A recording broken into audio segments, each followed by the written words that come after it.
Günaydın, günaydın, günaydın. Ramazan'ın 23. günü ve sahurdan sonra uyumayan Burcu modu. Neden sahurdan sonra uyumayan Burcu modu? Sahurdan sonra dolma sardım. Sanki dolmam yetmedi mi? Dolmam tabii 3 tencere dolma yaptım. Ama ne dediler bana? Dolma içi öyle mi olur? Ankaralı dolma içini öyle mi yapar dediler. Ben de dolma içini bu sefer bu şekilde yaptım. Görüyorsunuz değil mi? Bu sefer kuru naneyi bol kullandım. Dolma fıstığı koydum. Bol soğanlı. Güzel bir dolma içi yaptım. Bir de öyle yaptım dolmayı yani. Bu sefer de değişik yaptım. Salça koymadım. Domates rendeledim. Ankaralı böyle yapamaz, öyle yapamaz dolma için dediler. Ankara usulü yapalım dedik biz de. Şimdi bunları ne yapacağım? Dizeceğim. Şu yırtık yaprakları, sapları gene ayırdım. Tenceremin içine koyacağım. Bir eldivenimi takayım. Bugün iftara misafirim yok. Şu poşeti de serdim ki bu yağ falan olmasın şeyim diye. Sehpam diye. Silmeye uğraşmıyorum. O poşet toplar atıveririm. Tarçın Bey de biraz bak üşütmüş. Üşütmüş, nefes alırken az bir şey zorlanıyor. Yavrum benim. Sizler ne yapıyorsunuz? Ramazan nasıl geçiyor? Bugün misafirim yok.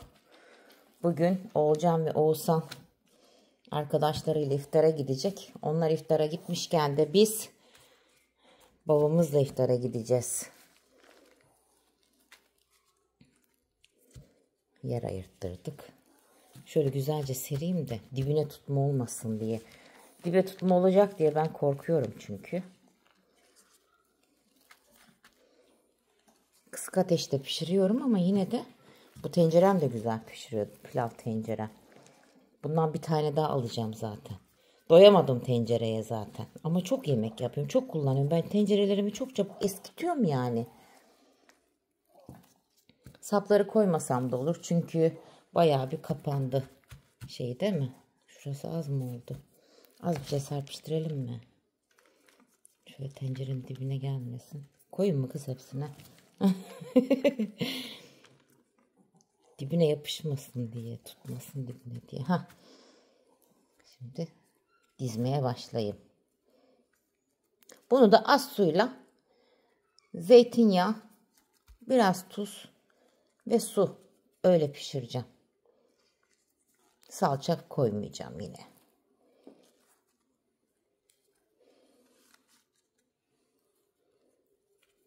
Hepsini dizeyim. Günüme başlayayım. Dolmayla başladık günümüze.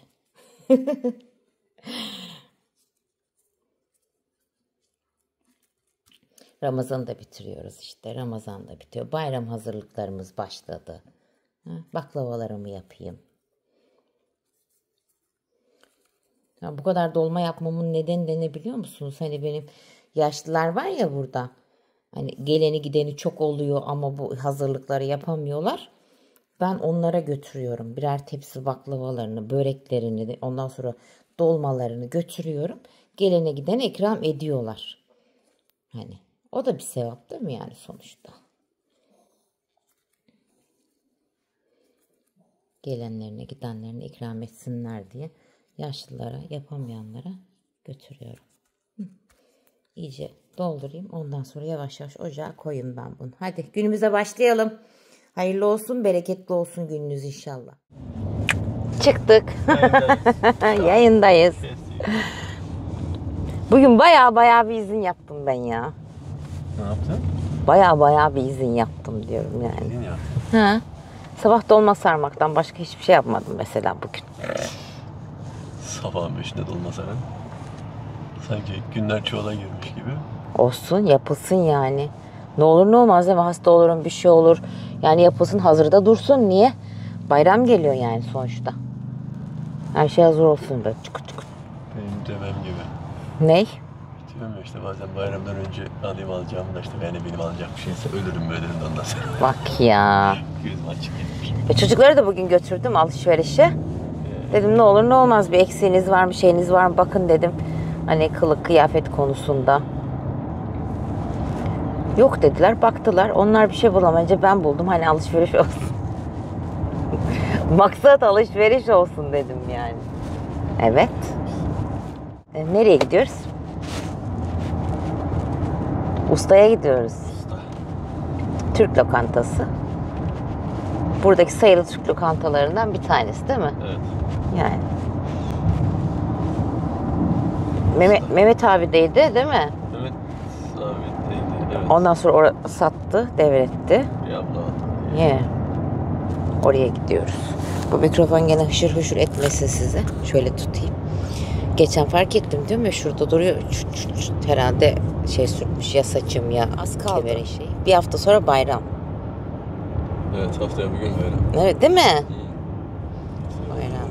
Yavaş yavaş hazırlıkları da tamamladım zaten. Tamamlıyorum ben. Yavaştan. Kaç dakika kaldı? 13. Orucun açılmasına mı 13 dakika var? Ha ama. Ay dedim öyleyse gidince daha sipariş de vereceğiz çünkü. 35 dakika var. Biz o gün kız kıza Eşan'la çıktık ya iftara. Ondan sonra Broadmeadow Shop'un içinden işte bir şeye girdik.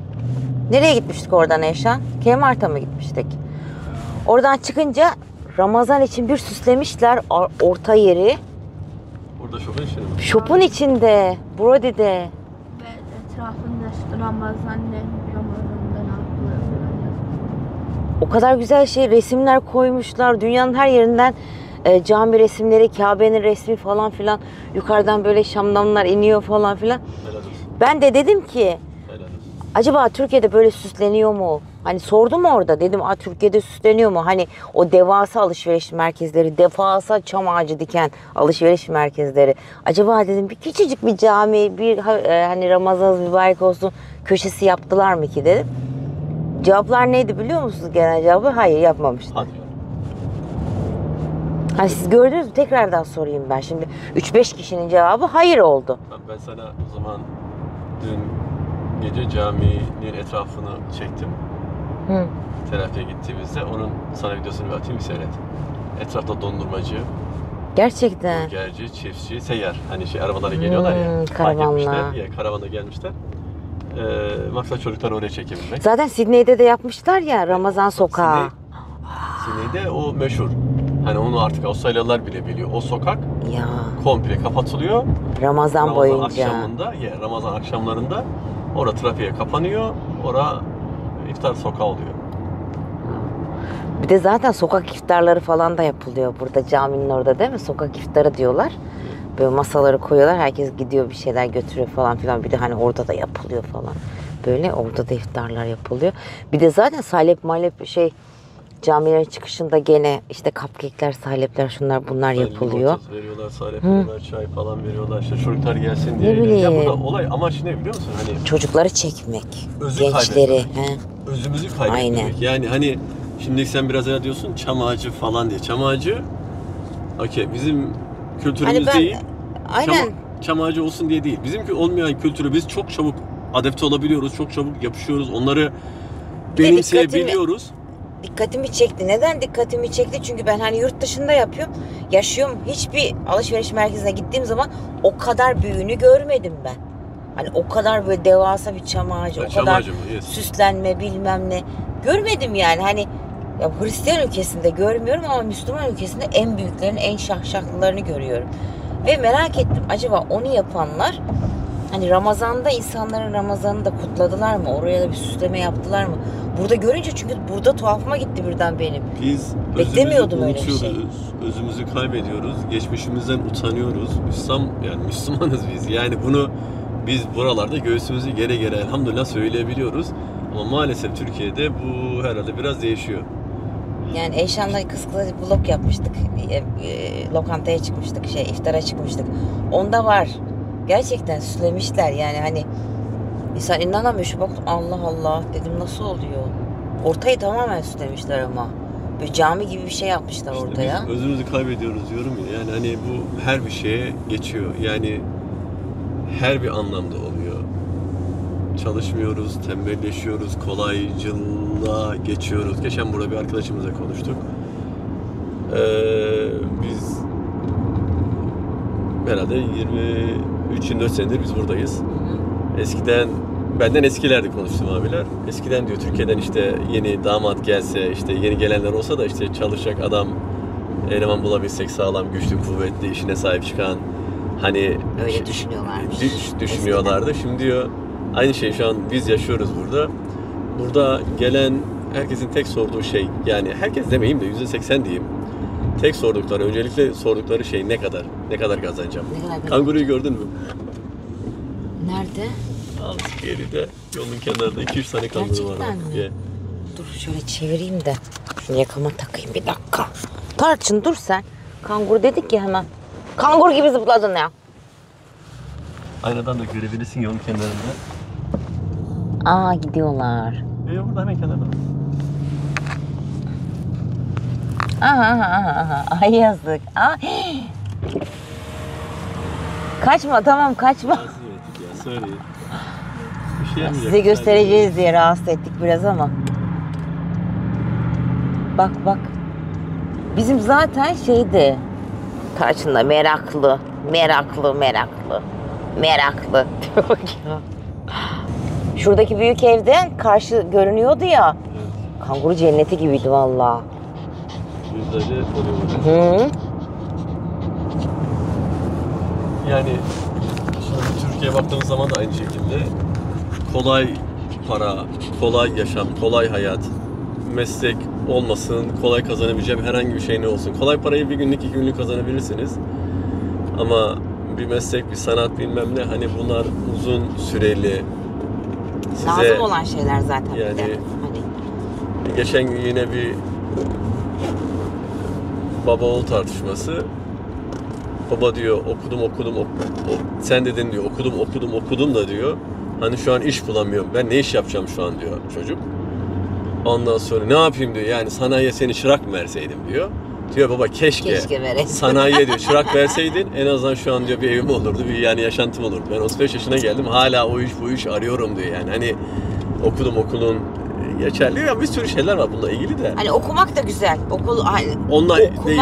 ama böyle Okuduğun dalda da kendini geliştir. kendini geliştireceğim. Bir de tam anlamıyla okumak var. Hani Bir de böyle torpille geçmek sadece- falan filan değil. Sadece okula gitmek için yol sıra gidip boy sıra gelmek değil. Geçerli Aynen. olan bir dalı okuyabilmek. Ama işte ben sadece üniversite mezunuyum. O lisans benim elimde olsun diye. Sevdiğiniz bir dalı okumanız, sevdiğiniz bir iş yapmanız, o önemli olan onlar yani. Bugün Öyle. Türkiye'de de aynı şey. Maalesef kendimizi ileri taşıyabileceğimiz meslekler edinmiyoruz. Zaten- Kolay nasıl zengin olabiliriz? Kolay nasıl kazanabiliriz? Emeksiz nasıl çabalayabiliriz derine genelde gençler. Kusura bakmayın hani. Gençler zaten bana yazıyorlar. Abla orada maaş ne kadar? Diyorum ne iş yapıyorsun? İngilizcen var mı? Hani ona göre sor bana. Hani buradaki maaşı soruyorsun ama ne iş yapacaksın? Geldiğin zaman ne iş yapacaksın? Hangi vasıfla çalışacaksın? İngilizcen var mı yok mu? Bulaşık yıkamanın parası ayrı, ameleliğin parası ayrı. Hani geldiğiniz zaman ne yapacağınıza bağlı. Güzel İngilizceniz varsa güzel bir şirkete girecekseniz onun parası ayrı. Değil mi? Eline bir sanatın varsa. Bir sanatın varsa onun parası ayrı. Geçen gün bir arkadaşımız, Değişik. geçenlerde bir arkadaşımız geldi mesela Türkiye'den mutfak mobilya üzerine uzun seneler çalışmış. Burada bir arkadaşımız var, bir abimizin yeri var. Orada işe başladı. Güzel de maaşla işe başladı. Çünkü tecrübesi var, onu değerlendirebiliyor. Hani işte bir sürü hani geleyim de işte yeter ki kurtulayım zor, sıkıntı olur yani. Hani onu da söyleyecek olursan gelirsin kardeşim $3.000 maaş alırsın. Oradan baktığınız zaman $3.000 çok büyük Çok para geliyor, gelebilir. değil mi? Aslında $3.000. değil artık, o da değil. Yine geçen gün bir kardeşimizle konuştuk. Abi diyor Buradaki kirayı söyleyince de çok geçiriyorlar. Ya $3.000 abi- alacağım, kiraya vereceğim, nasıl geçineceğim diyor. Dedim öyle. Yani öyle. Tamam. Çünkü dolar alıyorsun ve dolar harcıyorsun. Dolar alıp Türk parası harcasan süper. sigara içmeyin mesela. Sigara içmeyin. Sigarayı bırakın gelirken. Sigara sağlığa zararlı. Paket $50'dan içiyorsun, $60'dan içiyorsun sigarayı. Geçen Türkiye'de birisiyle Avrupa'da birisi tartışıyor. Diyor ki hani burada sigara 60-70 lira oldu. Ne var diyor burada da 10 euro. Abi gel burada $50 diyecektim biliyor musun? Avustralya'da çok pahalı nedense. Ya sigarayı bırakın diye Sizin iyiliğiniz için. Aynen, iyiliğiniz Yersen. için yapıyor. Yersen aynen. Aynen. Biz yemiyoruz, içiyoruz. Ben içmiyorum. Ben içiyorum yani ya şimdi. Allah'ın bildiğini ben hiç kuldan saklamadım yani. İçiyorum, ne yapabilirim? Bende karı yok, kız yok, kumar yok, kahve hayatı yok, alkol yok. Bir içtiğim sigara yani. Bazen yalnız onu da şöyle düzelteyim. Ekleyeyim, düzeltme ayıp olur da. Hani Allah'ın bildiğini kuldan saklamak, evet Allah'ın bildiğini Kuldan saklamak mı gerekiyor? Allah'ın bildiğini kuldan saklamak. Aynen öyle. Ama Allah'ın bildiği yine Allah senin aranda kalsın. hayır bak, Allah'ın bildiğini o anlamda demedim. Bak şimdi sen anlamı karıştırdın. Allah'ın bildiğini kuldan mı saklayacağım? Yani hani Allah'tan korkmadan içiyorsam kulundan mı korkacağım yani? Ama şimdi şöyle bir şey Ben var. o anlamda söyledim. Tamam ben de düzelteyim. Sadece Bu bir şey kadar. ekleyeyim. Ondan sonra yine hoca Yani. deme bana da. Şimdi Ahmet Allah Hoca Teala konuşuyor. Allah Teala affedicidir. Kullar affetmez diyorsun. Çok da Yok. burumdaydı. Tamam söyle, ney? Tamam söyle. Yok. Söyle. Yok. Söyle. Fark yeri bulalım. Tamam söyle. Sen ne anlamda anladın onu söyle. Anlamadım. Sadece herhangi bir hatanın, günahın, yanlışım varsa bunu kimisi övünerekten anlatır işte. Ben şunu yaptım, bunu Ay yok yaptım, yedim, canım. içtim, gezdim, tozdum, şöyle böyle falan der. O zaman onun günahına da ortak olun, hiç dinlemeyin. Onu kimseyle paylaşmamak lazım. Şayet Allah Teala hani senin günahını affedecekse o kişi şahit olur diyor ahirette. Onu kimseye şahit tutmayın diyor. Yok canım, onu biliyorum. Öyle. O benim söylemek istediğim o anlamda değildi işte. Benim söylemek istediğim hani Allah'tan korkmadan içiyorsam kulundan mı saklayacağım? Biz şuraya girelim. Hay bakalım, geldik ustaya. Usta. Ne yapacağız bu hususta? Girelim. Acaba menüsünde neler var? Buranın menüsü nasıl acaba, değil mi? Evet. Öbür yeri çekmiştim, burayı da çekeyim. Evet geldik. Burada herhalde fix menü var. Bilemiyorum. Çünkü çok kalabalık oluyor ya. Evet. O yüzden. Menüde neler var? Güzel hazırlamışlar ama bak tatlıya kadar koymuşlar. Değil mi? Şakşuka. Benim yaptığımda. İyi bakalım. İftar menüleri. Menü 1, menü 2, menü 3. Buradan bakabiliyoruz. Tamam. Buradan bakalım. Çorbayla yine başlıyor. Menüler böyle. Hadi bir kontrol edin ne yiyecekseniz. Şimdi ne yapalım? Ben seçtim. Menü 1'den mix grill seçtim. Eşim de tandır alacak. Eşan da şey istiyor yine, nugget, chips ve pilav. Eşan'ınki evet fix değişmiyor. Bak, hazırlamışlar ya bütün sofraları öyle. Şey falan yapacaksın değil mi? Şu konsept falan güzel. Yeah. Müzik sesi inşallah az geliyordur. İnşallah telif yemem. Müzik çok yoğun olursa üstüne müzik koyacağım, haberiniz olsun. Evet, çorbalar böyle dağıtılıyor. Bir tane de yoğurt. Ama şey ne güzel değil mi? Şimdi bende de Evet, çorbalarımız koyuldu. Biraz sonra da geleceklermiş. Siparişlerimizi alacaklarmış. Burası da zaten dolmaya başladı. Biraz sonra da ezanı verirler. Ondan sonra da afiyet olsun Biz derim. erkenden geldik, erkenden başlarız diye. Öyle bir dünya yok. Yok. Evet. Ramazan'ın 23. gününün iftarını yapıyoruz. Hadi bakalım, afiyet olsun.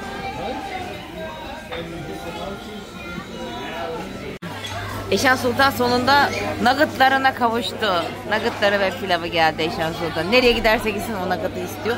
Yoğurtlu Adana güzel geldi ama değil mi? Değişik yapmışlar. İlk defa. Uzun değil. Bak. Kesmişler, yan dizmişler. Evet. Değişik bir sunumda geldi. Güzel. Ben de mix grillimi bekliyorum. Çok yiyecekmiş gibi. Sen değil mi? Yiyeceğimden değil ki, şimdi ben şuradan bir tane Adana alacağım, doyacağım. Öyle. Evet, mix grill'im de geldi. Gördüğünüz gibi bu şekilde geliyor. Adana menüsü buydu, mix grill buydu, çocuk menüsü de oydu. Eşan Sultan çocuk menüsü seçti. Böyle tandırları da bitmiş bu arada. Tandırı yiyemedik. Neyse. Hadi bakalım. Afiyet olsun bana. Evet, yemeğimizi yedik, çıktık ustadan. Ustanın yazısı görünmüyor. Çok parlak çıkıyor.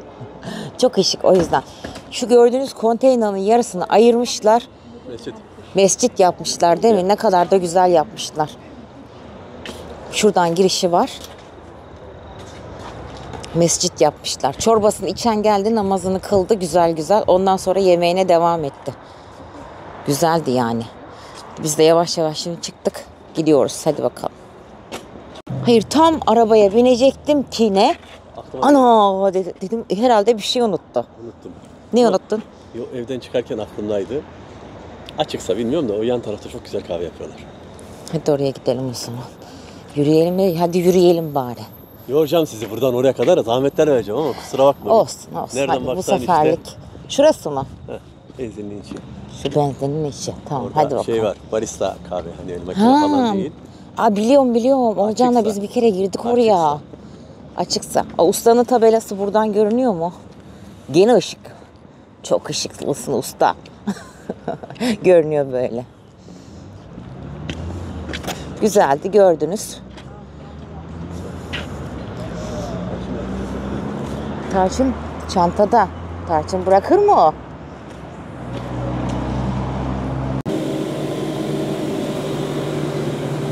Kahvesine kavuşan Türk. Kahve kavuşan ben.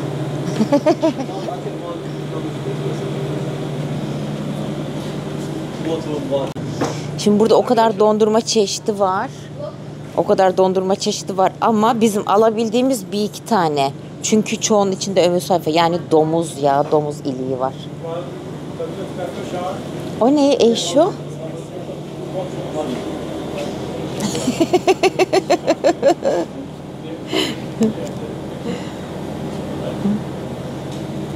Birthday kartları. Benim kahvem geldi. Kahvesine kavuştu. Oo, bütün gün beklediğin. Vallahi. Ama revani de geldi sana, şanslısın. Hep tatlı yönünden şanslısın yani. Bak, önce ben, sonra revani. Kahveyi de iç. Elhamdülillah. Kahveyi de iç. Biliyorum. Ama tadı çok güzelmiş. Beğendim, ben de beğendim.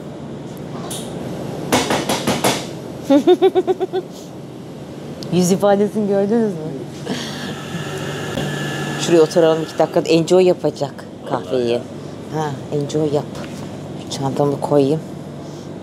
Ay. Şunu şuraya tutturacak bir şey yok mu ya? Bu aşağı sallanı veriyor. Tutkal mı dedin? Tam kameraya bak ya. İnşallah tam tutkal var. Tamam, sür tutkalı, ben o zaman yenisini alırım o zaman. Sen kendin düşün yani. Hiç fark etmez deme şu. Alırız yenisini. Ben de enjoy yapayım. Hadi bakalım. Evet, caminin bahçesine doğru ilerliyoruz. Dediğim olaya geldik şu an. Burada camide hemen ne yapmışlar? Mısır. Mısır mı bu? Krep yapmışlar. Krep. Asayı yapmışlar. Şey yer misin? Asayi baba. Harbiden güzel olmuş. Baba loves you. Başka ne yapmışlar? Patates çiğsi yapmışlar. Işıklandırma Değil mi? yapacağım. Bak şu ışıklandırmaya falan bakar mısın? Arka tarafı ne güzel yapıyor değil mi?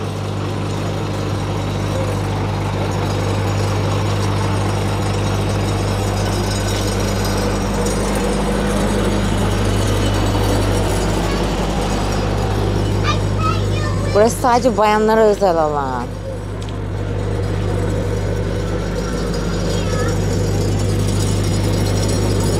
Tanıyoruz mu? Ye. Tamam. Şeyden. Önceki akşamki yemekler. Tamam. Bakın bahçesinde neler var. Şimdi burada olay ne? Olay ne? Olay ne? Ne? Çoluğu, çocuğu, aileyi Ha, buraya çekebilmek değil mi? Aynen. Gelebiliyorsun. Hani işte biraz evvel konuştuğumuz mevzu. Yeah. Bak orada çay var, şey var. Ha, buradan geçen Ramazan biz cupcake falan almıştık. Işıkları niye yanmıyor? Yazı geçiyor diyor. O yazı niye geçmiyor? Bozulmuş mu? Nazar değmiştir. Gelmez daha ya. Ramazan'dan sonra. Bozulmuş. Çok güzel yazı geçiyordu oradan. Böyle. Burada çocuklar için Sloppy de var. İstiyor musun Sloppy? Dondurma da var. Hı? Salep var. Böyle. Evet, teravih de bitti. Hocanın sesi de maşallah çok güzel ta dışarıya geliyordu. Öyle bir güzeldi yani, değil mi? Gerçekten çok güzel. Yeah. Ses çok güzeldi. Bu arada biz lokantadayken arkamızdaki masada bir tane arkadaş vardı. Şöyle döndük, hani konuştuk. Hoca, ben seni tanıyorum dedi. O da izliyormuş videolarımızı. Türkiye'den geldiğinde yeni evim bitti mi dedi, dedim daha bitmedi. Hoşuma gidiyor benim böyle gittiğim yerlerde takipçim, izleyen falan çıktığı zaman, değil mi? Güzel oluyor. Arkadaş çevren çoğalıyor, arkadaşlarla sohbet ediyorsun falan. Aynen. Şimdi bir de burada toplum olaraktan bir avuç Türk'üz. Herkes birbirini tanıyor. Birbirini tanıyor. Burada işte bu caminin önünde Camı kapatır mısın? Caminin önünde çektiğim videodan ya işte oradaki ortamdan, kalabalıktan görülüyordur zaten. Burada maneviyat biraz daha farklı oluyor. Biraz daha hani insanlar biraz daha bir arada oluyor, öyle diyeyim. Yeah. Çünkü insanlar Türkiye'de her köşe başında bir cami var. Her köşe başında ne bileyim bu bolluğun nimetin içerisinde. Burada mesela benim evden 19 dakika burası. Geldiğimiz cami 19 dakika. Türkiye'de seçenek var. Mavi beğenmesem pembe camiye giderim. Pembe beğenmesem işte, hocayı beğenmedim, öbür hocaya gideyim falan filan olayı var. Burada işte bir arada olabilmek güzel oluyor. Bir arada kalabilmek güzel oluyor. Buradaki ortam Ramazan'da böyle hani çok yaşanmıyor ama en azından çam ağacı. Yo maşallah çok da yaşanıyor. Öyleymiş yani. Öyle, çam ağacından yani. Biraz evvel örnek verdin. Aynen. Burada çam ağacı olsa gerçekten bile. Gerçekten yaşanıyor. Yani elin gavuru diyelim.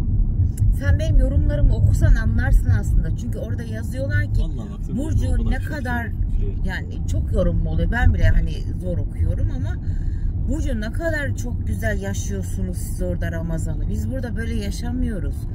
Almanya'da da yaşanmıyormuş bu kadar çok. Türkiye'de de yaşanmıyormuş. Hollanda'da, Belçika'da falan filan da hani böyle fazla yaşanmadığını söylüyorlar. Ama burada bir değişik yaşanıyormuş yani. İzleyenler böyle yazıyor. Yorumları okursanız oradan da görürsünüz. Maşallah diyeyim o zaman. Diyecek bir şey bulamıyorum. Çok şükür elhamdülillah diyeyim o zaman. Şimdi biz bir de şöyle bulunduğumuz çevre ortam itibariyle de bu şekilde yaşıyoruz. Yaşamaya çalışıyoruz.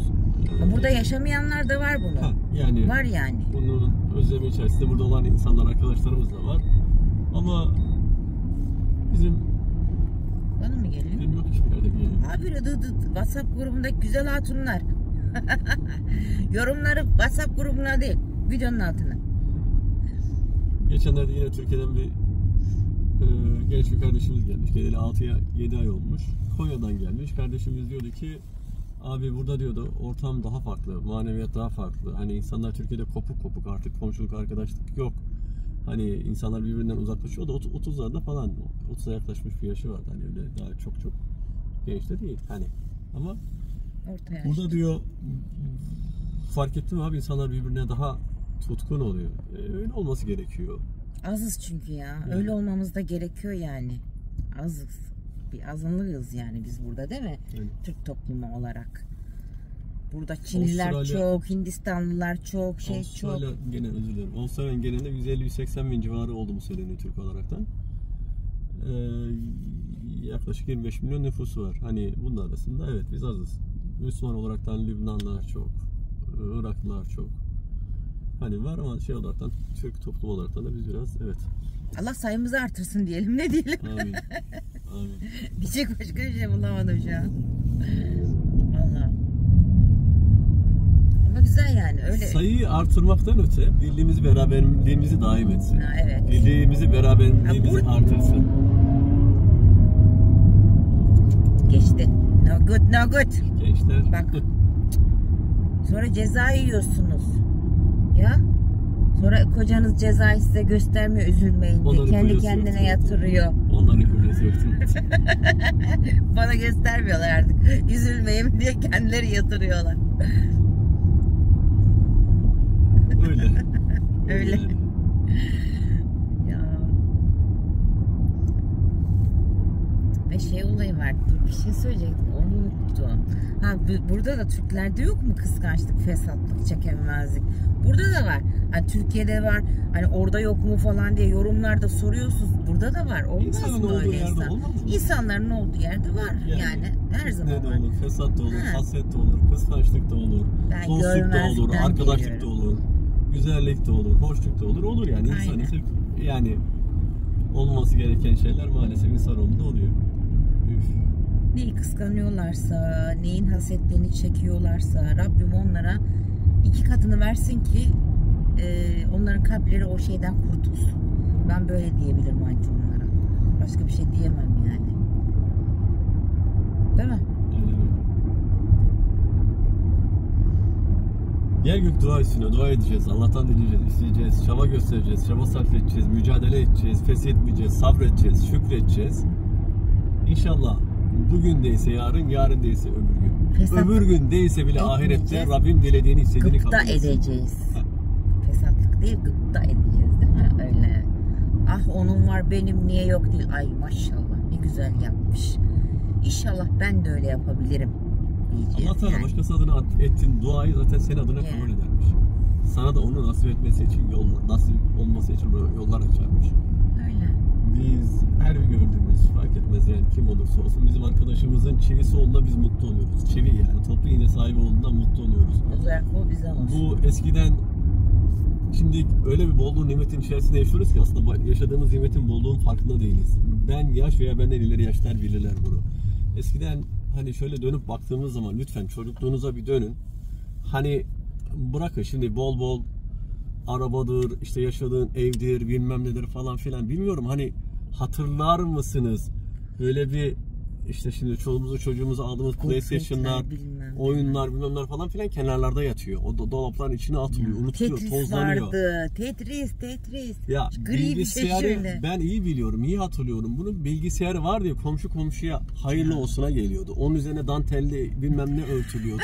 Yani Türkiye'de eskiden işte ne vardı işte bilmem ne hani Renkli renk televizyon, araba araba bilmiyorum yani hani lükstü. ben mi öyle atıyorum? Araba lükstü. Almancıların arabaları vardı. Mahallede herkesin kapısının önünde arabası yoktu. Bunda ne vardı? Mesela işte Opel'ci, Doğancı, Şahinci diye ayırt edebiliyordun. Şimdi Türkiye'ye dönüp bakıyorum. Maşallah. İnsanlara sınırlama getirmiş. Bakın ne kadar bolluğun içerisindeyiz. İnsanlara sınırlama getirmiş. 3 tane fazla araba alırsan ticarete giriyor diyor. Şimdi insanlar bunu yapabiliyor demek ki bu kural gelmiş. Bu kural olmuş. Haftada her güne bir araba mı acaba? Dönüyor. Diyor ki bakın bilgisayar aldığı zaman komşusuna hayırlı olsuna giden bir yerden şimdi çeşit çeşit arabalara binebilen bir toplum haline gelmişiz.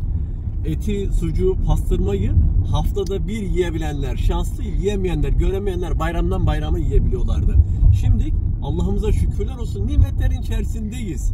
Bol bol olmasa da tadabiliyoruz, deneyebiliyoruz, yaşayabiliyoruz, görebiliyoruz. Yani bu şekildeyiz. Biz bazen şükrü unutuyoruz, Aynen, sabretmiyoruz. şükrü Unutuyoruz yani. Belki genç kardeşlerimiz ne konuşuyorsun ya sen diyecek ama çünkü yaş itibariyle bolluğun içerisinde doğmuşlar. Ama ben işte 50 yaşıma yaklaştım. Hani biz ve bizim ilerimizdeki yaşlarımızda şöyle biraz ne olur? Lütfen Allah rızası için şöyle bir çocukluğunuza, gençliğinize bir dönün bakın. Nelerin içerisindeydik, neler bulabiliyorduk, neler bulamıyorduk. Bir bulduğumuz ayakkabımızı nerelerde, ne şekilde saklıyorduk. Şimdi geçim sıkıntısı olabilir Türkiye'de. Geçim. Hani şimdi çünkü öyle yazacaklar. Geçim sıkıntısı varsa hele tuzun kuru. Çünkü ben dün sözünü kestim de. Dünden önceki gün mü dün mü bir video koydum. İşte kız çocuğu buraya geliyor, refüje düşüyor. Bak bir sürü dayaklar yiyor falan filan.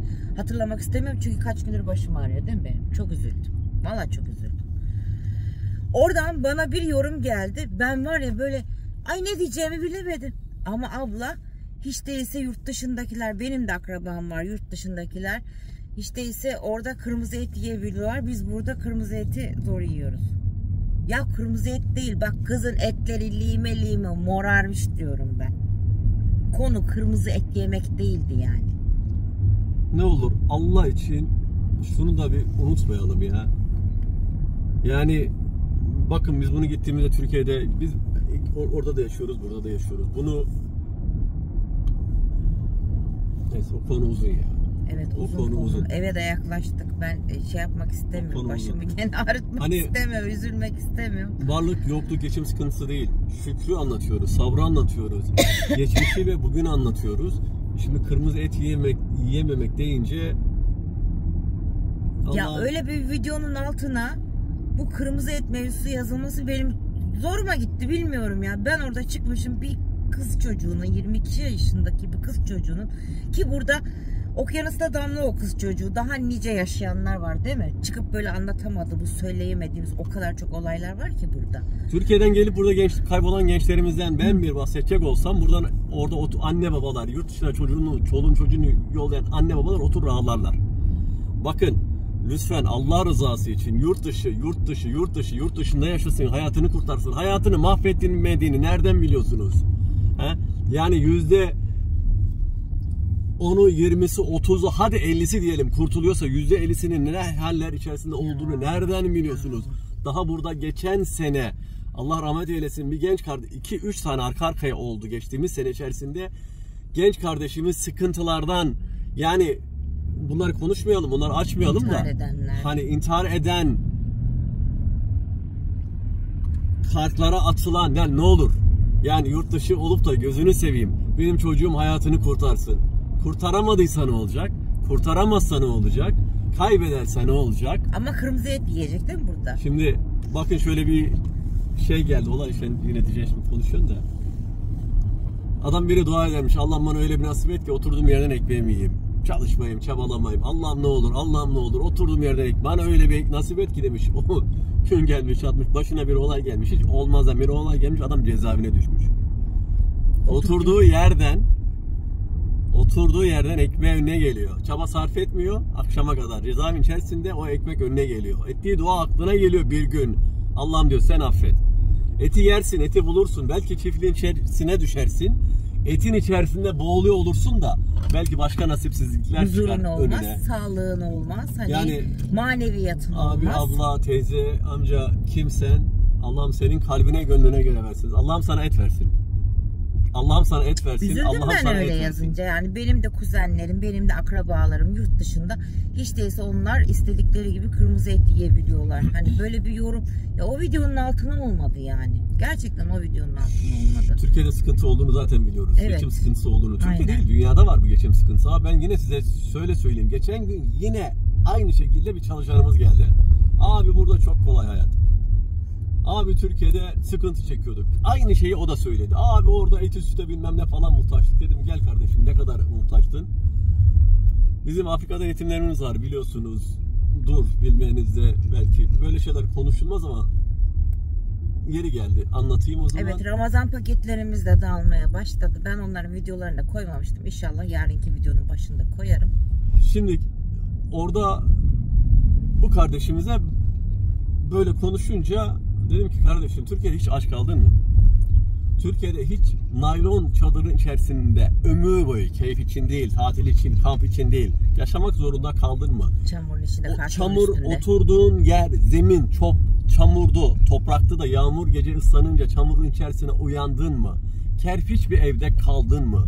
Su için 4,5 kilometre 4,5 saat yürüdün mü? Bunları anlattım, birkaç resim paylaştım kardeşimle. Bizim oradaki arkadaşlarımız, dostlarımız, bizim orada bizim görevlerimizi yerine hani bizim paylaşımlarımızı yapan görevli arkadaşlarımız. Orada arkadaşlarımızın bize günlük gönderdiği fotoğraflarımız var. Sadece birkaç tanesini gösterdim. Çocuk oturdu, gözleri doldu, ağladı böyle. Abi de halimize şükürmüş. Şimdi bakın, kırmızı et göremeyen abim, ablam, kardeşim. Devamlı yükseğe bakarsan olmaz. Kimsen? Ben su bulamayandan bahsediyorum. Ekmek için eline gelen ekmek gönderdiğimiz, buradan paylaştığımız diyelim, özür dilerim yanlış olmasın. Paylaştığımız. Ben izleyemiyorum. Ha, eşim de biliyor. Ben çünkü ağlıyorum. Paylaştığımız ekmeğimizi yani aldıklarında çocukların üzerindeki tebessümü gösterdim. Sen dedim hiç ekmeksiz kaldın mı be kardeşim? Hiç susuz kaldın mı? Yine söylüyorum, bunu defalarca söyledim. Çünkü orada soğan, pirinç ve yağı, sıvı yağ, herhangi bir yağ aynı tencere içerisine buldukları zaman onlar çok için yahni, tandır, artık ne sayarsanız o olmuş oluyor. Hani yokluk var kardeşim, sıkıntı var kardeşim, ama ne olur hani biraz dikkat etmek lazım konuştuğumuza, yaşadığımıza. Aynen. Yani en azından seyrettiğimize. O arkadaşımıza dedim ki, kardeş hani Türkiye'de hiç ikinci iş, üçüncü iş yapanı gördün mü? Abi yok, niye çalışsınlar dedi. Ne oldu, burada çalışıyorsun ya, bak sen ikinci işe gelmişsin buraya. Akşam da üçüncüye gideceksin. Bizim buraya abi şimdi öyle düşününce haklısın. Öyle düşününce haklısın da babacığım. Orada yokluktan şikayet ediyorsun. Gelmişsin burada 3 işte çalışıyorsun. Orada yok diye şikayet ediyorsun. Burası bolluk diyorsun ama 3 işte çalışıyorsun. Nasıl oluyor? Çalışınca oluyor. 3 işte çalıştığın için oluyor. Yoksa öbür çalışınca oluyor. Burada zaten öğrenci. Selam olsun arkadaşlarımız, akrabalarımız da var. Türkiye'de gittiğimiz zaman burada yokluk var. Burada darlık var, sıkıntı var. O zaman iş değiştirip şöyle iş yap diye tavsiye ettiğim kardeşlerime de selam olsun. Biz o işi yaparsak zor oluyor diyor. Ben bu iş 50 yaşında yapıyorum, o işleri zor olmuyor bana. Değil mi? Ben bugün pazar bir aydır anlatar mı? Özür dilerim başıma. Hani bugün pazar, ben bugün sadece sabahleyin bir saat ekstradan saat 6.30'da dün gece 2.30'da kalktım. Sabah saat 6.30'da bir saat ekstradan yattım, benim için lüks oldu. Pazar günü işe gittim.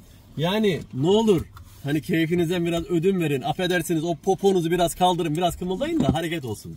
Nerede hareket orada bereket. Nerede hareket derizde bereket. Aynen öyle. Hakkınızı helal edin, kusura bakmayın. Ya bazı insanlar böyle gerçekten sinir bozucu yorumlar yazabiliyor. Hani kusura bakmayın. Bir de izlediğiniz videonun ne olduğunu düşünerek yazın. Orada geçim sıkıntısı falan konuşmadım ben. Geçim sıkıntısı anlatmadım ben. Orada ben gençlerimizin sorununu söyledim. Şey mi, bayan mıydı acaba o et? Bayan. Bayan. Abla evli midir? İnşallah. İnşallah yani artık, veya ne diyeyim? İnşallah yurt dışına gidersin. Ha. İnşallah bol bol etin içine düşersin de o kardeşimizin çektiği sıkıntıyı, yediği sopayı, düştüğü duruma düşmezsin. İnşallah.